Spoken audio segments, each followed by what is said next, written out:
أعوذ بالله من الشيطان الرجيم నేను శపించబడిన బహిష్కరించబడిన శైతాన్ నుండి రక్షణ పొందటానికి అల్లాహ్ శరణు వేడుకుంటున్నాను. فلما جاءتهم رسلهم بالبينات فرحوا بما عندهم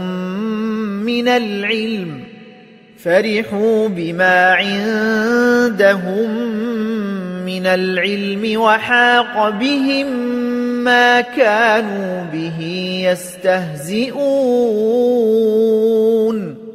ఎందుకంటే వారి సందేశహరులు వారి వద్దకు స్పష్టమైన సూచనలు తీసుకుని వచ్చినప్పుడు వారు తమ దగ్గరున్న జ్ఞానానికి గర్వపడ్డారు. కాబట్టి వారు దేనిని గురించి పరిహాసాలాడుతూ ఉన్నారో అదే వారిని చుట్టుకున్నది. فلما رأوا بأسنا قالوا آمنا بالله وحده وكفرنا بما كنا به مشركين.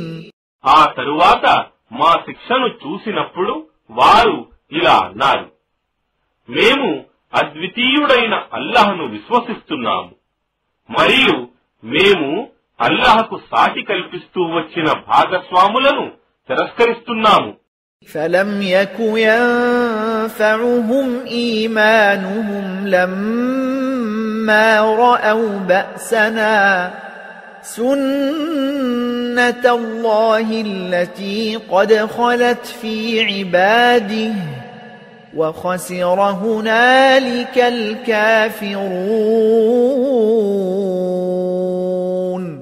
కాని మా శిక్షను చూసిన తరువాత వారి విశ్వాసం వారికి ఏమాత్రం లాభదాయకం కాజాలదు. ఇదే అల్లాహ్ తన దాసుల కొరకు వాస్తవంగా నియమించిన విధానం. మరియు అక్కడ సత్య తిరస్కారులు నష్టానికి గురి అవుతారు.